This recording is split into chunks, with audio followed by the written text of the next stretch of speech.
Hello everyone, welcome back to our Wednesday homework club. Today, 24th of May 2023. And we are going to see what we did this week in class. Okay, so for the little ones, we are doing the John Thompson's book, as you know it. And for some days now, we've been working on a 3/4 time signature song that's called, let me find it, Blow the Man Down. We've also seen the church organ, but let's go back to Blow the Man Down. This one is way more complicated than the church organ, which is very simple, minims and 4/4. But this one is in 3/4. We've been through this song some times already, like a couple times, 3 times. So today I'm not going to play the song. Today we are going to remember how to clap to a 3/4 time signature. With a 3/4 time signature, all you need to know is that the top number is what matters to us. 3, that's what matters. 4, let's not talk about it just yet. The time signature is called 3/4, but let's just focus on that number 3 up there, okay? Number 3. So why is that? Because each bar, that's a bar, bar line, that's another bar, bar line, that's another bar, and that's another bar. Each one of those bars has 3 beats. That means we clap it like this. 1, 2, 3. Okay, that's 1 bar. I'm going to clap 1, 2, 3, 4 bars. Okay, forget about those notes. Actually, let's go to a stave that doesn't have any notes. That way we won't get confused. Cool. This one has 4 bars with no notes, not at all. Let's imagine that we got a 3/4 time signature up here. Then we would be clapping like this. 1, 2, 3, 1, 2, 3, 1, 2, 3, 1, 2, 3. All right, how many times did I clap to 3? I did it 4 times. 1, 2, 3, 1, 2, 3, 1, 2, 3, 1, 2, 3. All right, pretty simple, right? Now, we were focusing on 3/4. Okay, again, forget about number 4 at the bottom. Just want to know the 3, but the time signature is called 3/4. Now, let's go to a 4/4, just to remember what's the difference.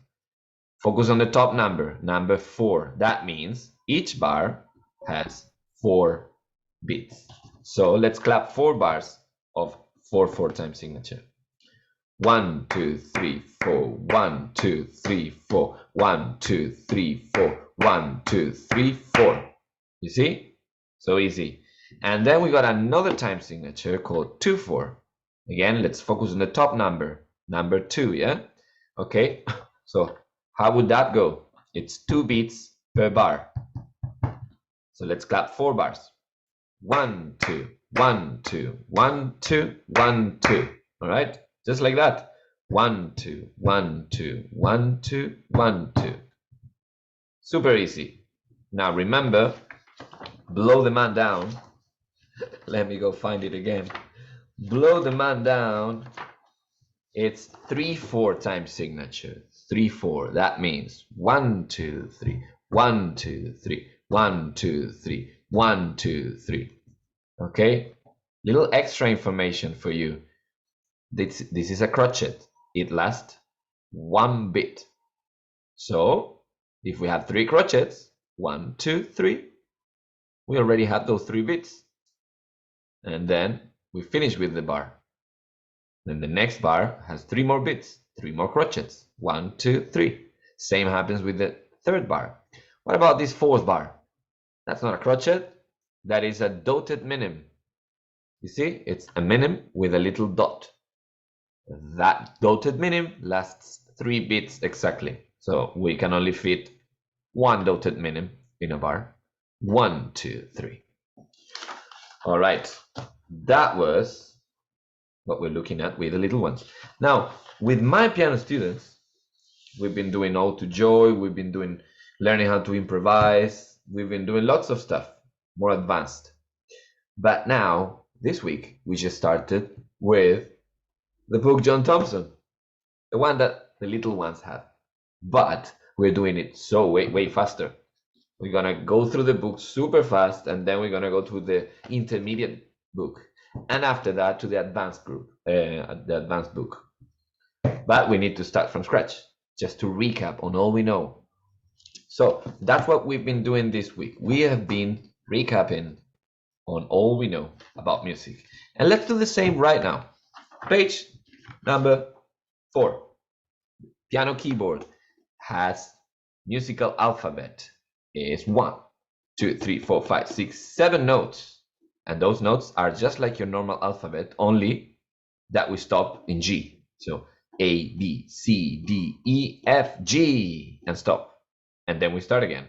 A, B, C, D, E, F, G. Very good.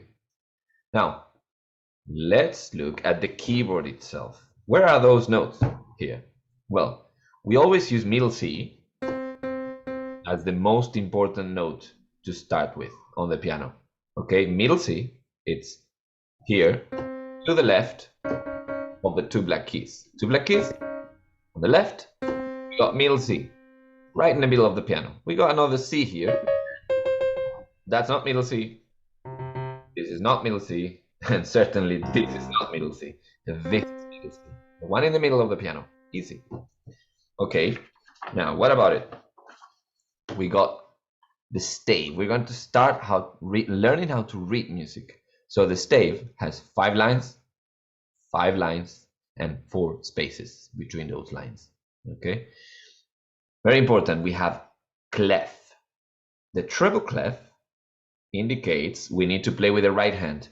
So all the notes that we are going to write in this piece of stave are the notes that are from middle C to all the way up, including the black keys as well. All right, so from the middle of the piano towards the end, going higher in pitch, we write the notes on treble clef.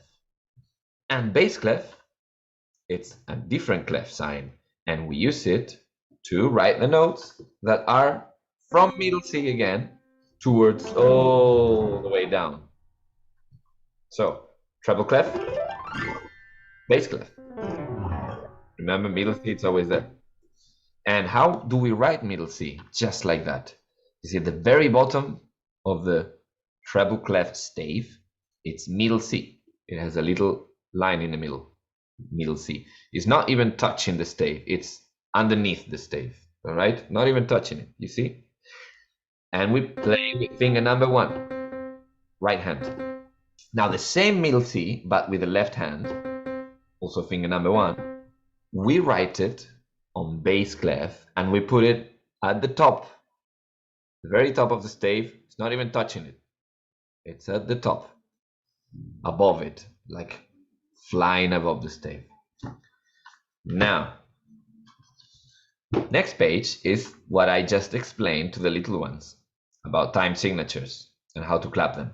So we can skip it because I already told you. Now, middle C as a semibrief. We're going to learn 3 kinds of notes. Semibriefs, they are like that, okay? Round, big, okay? We're also going to learn minims. They are a bit smaller than a semibrief, but they have a stem. Can go up or can go down. And crotchets, they look just like the minim, but their head is painted in black. Okay, you see the difference? This is a bit more black than this, which is kind of white.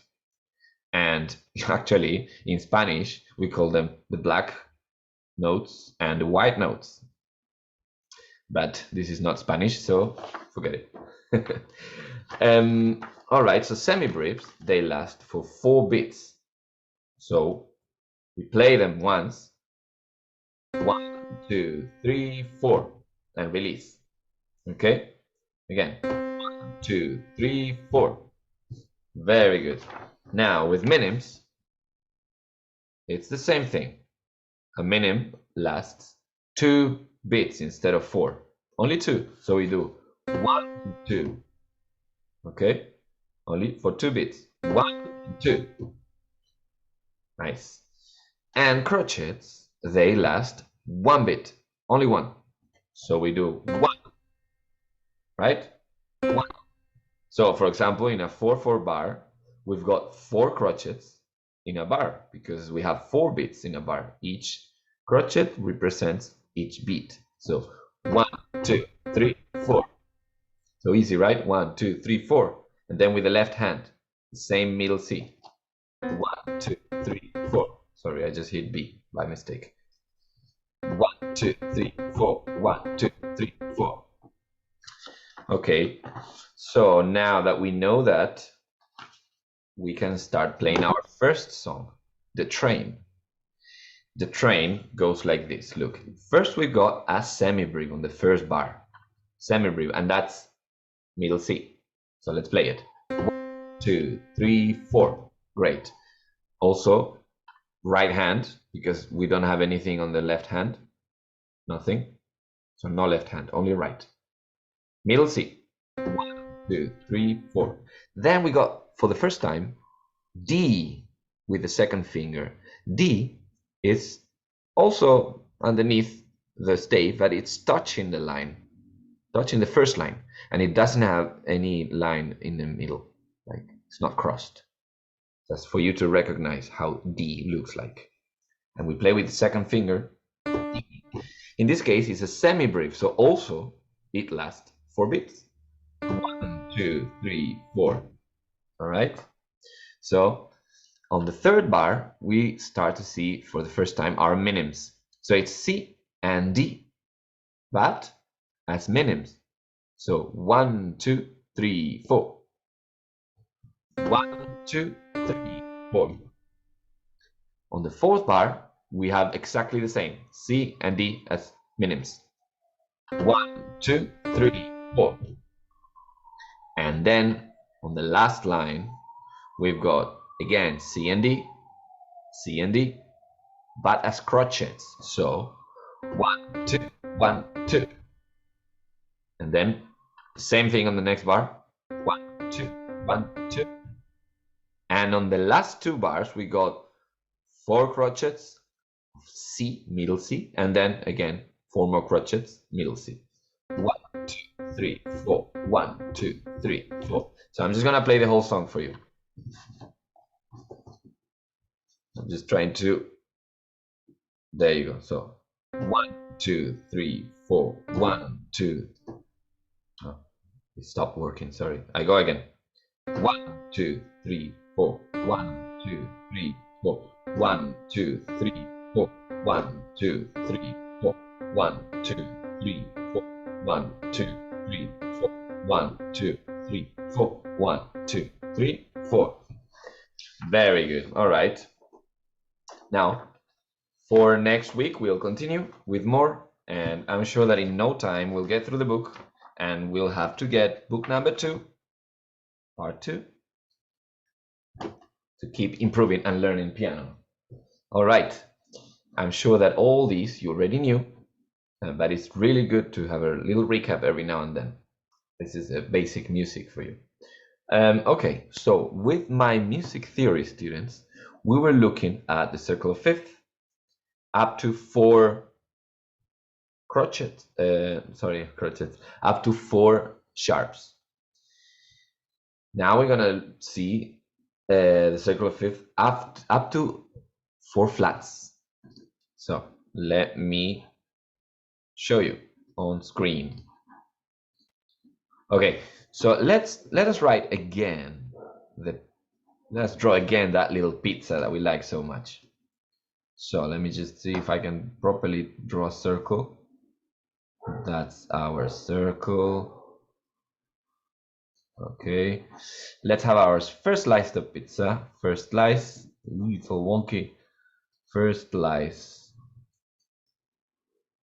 There you go. The first slice